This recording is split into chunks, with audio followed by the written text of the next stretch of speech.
Hello বন্ধুরা, কেমন আছো সবাই? আশা করি তোমরা সবাই খুব ভালো আছো আর আমরাও খুব ভালো আছি। রিমঝিম ডায়েরির নতুন একটি ব্লগে তোমাদের অনেক অনেক স্বাগত। তো আশা করি বুঝতেই পেরেছো যে আমরা কোথায় এসেছি, আর যদি না বুঝে থাকো তাহলে আমি বলে দিই যে আমরা আজকে আছি ঋষিকেশে।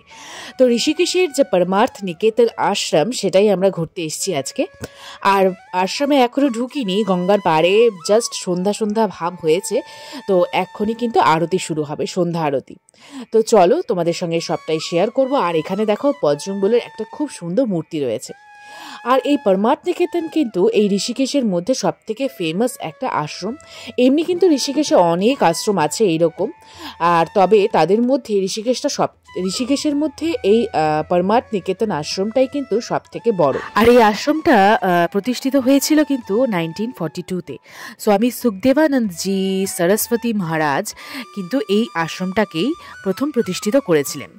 আর সব থেকে বড় কথা কি বলতো, এই ঋষিকেশের মধ্যে এই আশ্রমটা বেশ যোগা প্র্যাকটিস বলো, স্পিরিচুয়াল প্র্যাকটিস বলো, সব কিছুর জন্য টুরিস্টরাই বলো বা লোকাল লোকজন বলো, এই আশ্রমটাকেই কিন্তু বেছে নিয়েছে। আর 1990-তে কিন্তু এখানে অ্যানুয়াল ইন্টারন্যাশনাল যোগা ফেস্টিভ্যালও এস্টাবলিশ হয়েছিল, যেটা প্রত্যেক বছর হয়ে থাকে। আর শুধু স্পিরিচুয়াল প্র্যাকটিস নয়, কিন্তু স্কুল বলো, অরফেনেজ বলো, হসপিটাল বলো, সমস্ত দিকেই কিন্তু এই আশ্রম এগিয়ে চলেছে।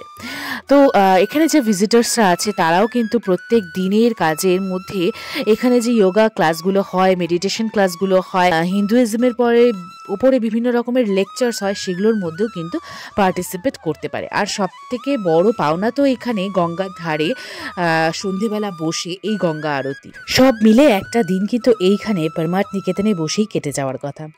তো চলো আমরা পুরো ভিডিওটা দেখবে একদম শেষ পর্যন্ত। আর প্রত্যেক দিন এরকম নতুন নতুন একটা জায়গা ঘোরার জন্য আমার চ্যানেলটাকে সাবস্ক্রাইব করো। তো চলো পুরোটা তোমাদের সঙ্গে আজকে শেয়ার করব।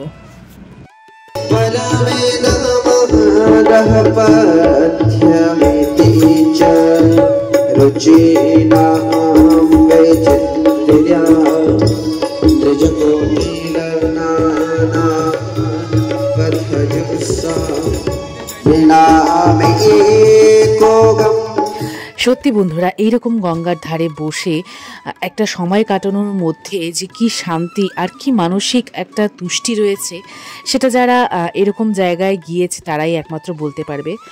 আর আমাদের আশেপাশেও মোটামুটি কলকাতার সাইডেও গঙ্গা আরতি হয়, কিন্তু এইরকম একটা পবিত্র স্থানে বসে গঙ্গা আরতি দেখার, অনুভব করার মধ্যেও কিন্তু একটা আধ্যাত্মিক মুহূর্তের ছোঁয়া রয়েছে। তো বন্ধুরা, ঋষিকেশে এতগুলো জায়গা আমরা ঘুরেছি যে একটা ভিডিওতে কিন্তু পুরোটা কভার করা সম্ভব না। তো এবার আসছে নেক্সট ভিডিও পার্ট 2।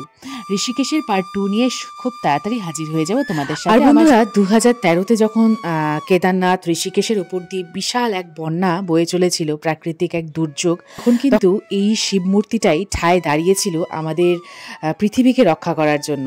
সেটা আশা করি তোমরা সবাই মনে রেখেছো। তো সবাই আমার সাথে একবার বলো, হর হর মহাদেব।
তো এই হলো পরমার্থ নিকেতনের গেট। আমরা গেট দিয়ে ঢুকে পড়েছি, আর দেখতেই পাচ্ছ প্রচুর প্রচুর প্রচুর বিদেশিরা রয়েছে এখানে।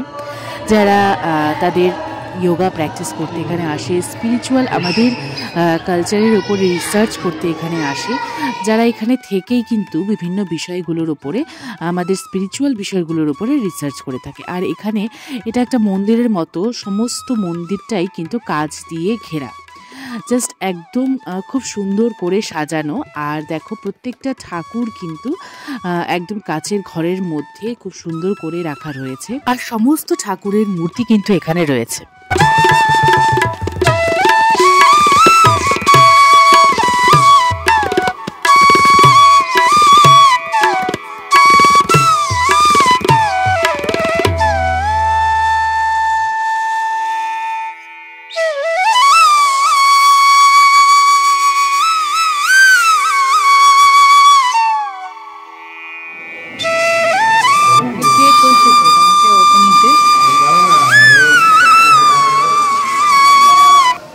পুরো মন্দিরটার মধ্যে তো সমস্ত রকমের দেবদেবীদের মূর্তি রয়েইছে, আর এটা হলো আমাদের উপরি পাওনা। এখানে দেখো কৃষ্ণের সমস্ত অবতারের একটা করে মূর্তি দেওয়া রয়েছে, সমস্ত অবতারের একটা করে মূর্তি দেওয়া রয়েছে। তো এইখানে যদি কেউ আসে তাহলে কিন্তু কৃষ্ণের সমস্ত অবতারের দর্শন একবারে সবার হয়ে যাবে। আমরা পুরো মন্দির চত্বরটা ঘুরে দেখেছি, পুরো মন্দির চত্বরটা খুব সুন্দর করে সাজানো, আর এই মন্দিরের ভেতরে যে বাগানটা রয়েছে সেই বাগানটাও খুব সুন্দর। মানে পুরো মন্দিরটা ঘিরে কিন্তু শ্রীকৃষ্ণের বিভিন্ন অবতার, বিভিন্ন রূপ, বিভিন্ন তার যে কাজ সেই সমস্তটাই তুলে ধরা রয়েছে।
এতক্ষণ তোমরা পুরো পরমার্থ নিকেতন আশ্রমটা ঘুরে দেখলে আমার সাথে।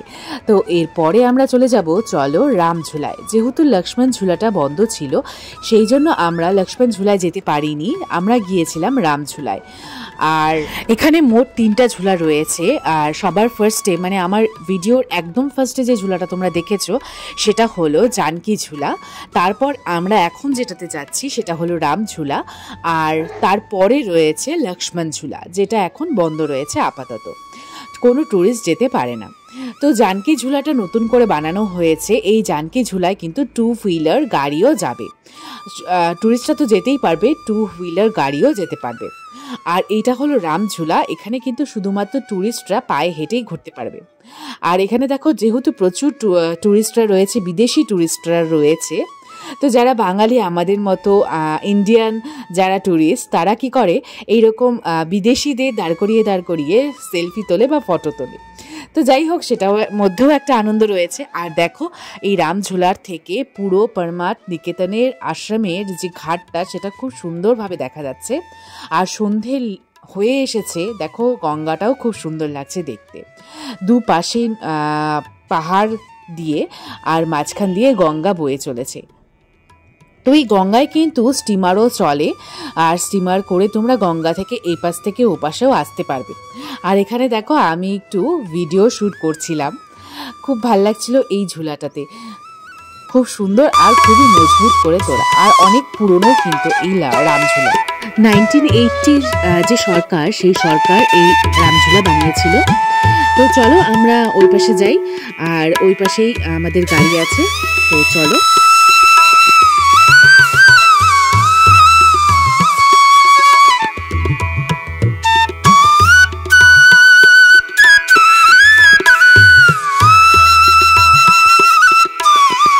এখন আমরা রামঝুলায় আছি। লক্ষ্মণ ঝুলাটা যাওয়া গেল না, কারণ লক্ষ্মণ ঝুলাটা বন্ধ আছে, নতুন করে তৈরি হচ্ছে ওটা। তো সেই জন্য আমরা এখন রামঝুলায় আছি। তো সমস্তটা দেখা শেষ, আমাদের কমপ্লিট। এখন আমরা রিটার্ন করব। আমাদের রামঝুলার ঠিক ওই পাশেই আমাদের গাড়ি রয়েছে। আমাদের পুরো হরিদ্বার আর ঋষিকেশের ভিডিও যারা দেখছো, যাদের ভালো লাগছে, অবশ্যই একটা লাইক করবে, আর অবশ্যই সাবস্ক্রাইব করবে যদি ভিডিওগুলো ভালো লাগে। তো সেই জন্য বলছি, তোমরা খুব সুন্দর ঘুরতে পারবে। ঋষিকেশ তো একদিনই ঘোরা হয়ে যাবে তোমাদের, আর হরিদ্বার ঘুরতে হলে দুদিন, একদিন ঋষিকেশের জন্য রাখবে আর একদিন হরিদ্বার ঘুরবে। আর স্নান টান তো রয়েছে। তো যাদের যাদের ভিডিও ভালো লাগছে অবশ্যই একটা সাবস্ক্রাইব করে দিও, আর লাইক করে दिया। दादा बोल रहे थे आपके उधर पे गाड़ी लेना है, घूमना है ऋषिकेश, कैसे वो कांटेक्ट करें? दादा आप मेरा नंबर ले लीजिए। हाँ ठीक है। हाँ मुझे कांटेक्ट कर सकते हैं कभी भी आके। अच्छा। कभी भी वहाँ से कांटेक्ट कर सकते हैं। अच्छा। एनी टाइम मुझसे उत्तराखंड के बारे में कहीं पर भी, बद्रीनाथ, केदारनाथ, यमुनोत्री, गंगोत्री, अच्छा। कुमाऊं के बारे में, अच्छा। कुछ भी उत्तराखंड के बारे में कुछ भी कभी भी एनी टाइम पूछ सकते हैं। तो आपका मोबाइल नंबर थोड़ा बोल दीजिए। मोबाइल नंबर है मेरा 7534902212। Thank you. दूसरा मोबाइल नंबर है मेरा 8077190191। आप ये भी बोल दीजिए, आपसे चारों धाम और क्या क्या कर सकते हैं, गुरुवार आप इस गाड़ी से कौन सी जगह घूम सकते हैं? चारों धाम के अलावा हम लोग कुमाऊं का टूर भी कराते हैं। अच्छा। कुमाऊं में जैसे कि नैनीताल हो गया, अच्छा। अल्मोड़ा हो गया, अच्छा। जागेश्वर धाम, बागेश्वर धाम, चकोरी, बिनसर, मुंशियारी, अच्छा। मुक्तेश्वर, अच्छा। रानीखेत, अच्छा। ये सब। और आप कोई मेरे चैनल से आए तो आप थोड़ा तो कम से कम कर देंगे। हाँ, बिल्कुल बिल्कुल बिल्कुल बिल्कुल आपको फोन कीजिएगा। हाँ, बिल्कुल वो सम्मान आपका रखा जाए। তো দেখা হচ্ছে পরের ভিডিওতে। ততক্ষণের জন্য সবাই খুব ভালো থেকো, সুস্থ থেকো বন্ধুরা। টাটা বন্ধুরা।